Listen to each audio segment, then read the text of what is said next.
یہ کہانی ہے ایک گزرے وقت کی جب اقتدار پر قابض تھا ایک یزید کے پاس ہر طاقت تھی، فوج، عدالت، ادارے سب اس کے قبضے میں تھے، اور اس کے ارد گرد تھے کچھ عجیب مگر بد کردار۔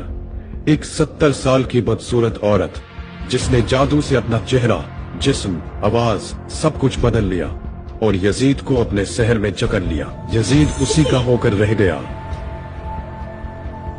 اس نانی کا باپ، نام شریف لیکن ایک پرانا چالاک چور جو قوم کی دولت کھا کر بھی شرافت کا لبادہ اوڑھ لیتا۔ پھر تھا بلو رانی، چہرہ مرد کا لیکن حرکتیں، ناچ گانا، اداکاری سب کسی طوائف سے بڑھ کر۔ فوج کے جرنیل اسی کے دیوانے بن چکے تھے۔ یزید نانی کا عاشق، جرنیل بلو کا عاشق۔ نانی جادو سے حکومت بچاتی، بلو ناچ سے فوج کو خوش رکھتا۔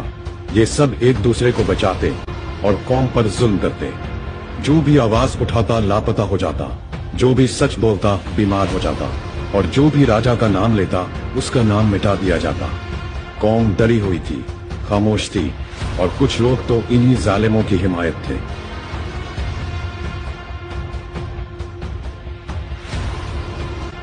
پھر آیا راجا، نہ خاندانی سیاستدان، نہ فوجی جرنیل، بس ایک سچا، اصولوں پر کھڑا شخص جس کا دل صرف قوم کے لیے دھڑکتا تھا۔ راجا نے یزید کے خلاف آواز اٹھائی، سچ بولا، شعور دیا اور خود میدان میں اتر آیا۔ لیکن راجا کے ساتھی یا تو ڈر گئے یا دشمن سے جا ملے۔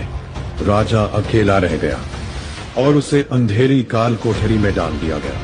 وہاں اس پر تشدد ہوا، دوائیں روک دی گئی، ڈاکٹر نہ ملنے دیا گیا، اور اس کی بیوی کو بھی قید کر کے اس پر دباؤ ڈالا گیا۔ لیکن راجا ہارا نہیں، زخموں سے چور مگر نظریے پر قائم۔ راجا نے ہمت نہ ہاری، نہ جھکا نہ روکا، اور اس کی یہ استقامت قوم کے کچھ نوجوانوں کو جگا گئی۔ کچھ سرپھرے لڑکے لڑکیاں جنہیں نہ ڈر تھا نہ لالچ، اٹھ کھڑے ہوئے۔ راجا کے سچ نے ان کے اندر آگ جلا دی اور وہ راجا کے لیے ظالم فوج سے ٹکرا گئے۔ اب وقت آ گیا ہے فیصلہ کن جنگ کا۔ ایک طرف ہے راجا اور وہ باشعور نوجوان جن کے ہاتھوں میں صرف سچ ہے، دوسری طرف ہے یزید، نانی، بلو رانی، شریف اور وہ پوری فوج جو صرف حکم پر ظلم کرتی ہے۔ اب فیصلہ آپ کا ہے، تو اب بتائے، کمنٹ میں اپنی رائے دے۔ کیا قوم راجا کے ساتھ کھڑی ہوگی یا پھر یزید اور اس کی ناپاک فوج پھر سے غلامی کا دور لے آئیں گے؟ قوم کو اب چپ نہیں رہنا، اب صرف ایک فیصلہ باقی ہے۔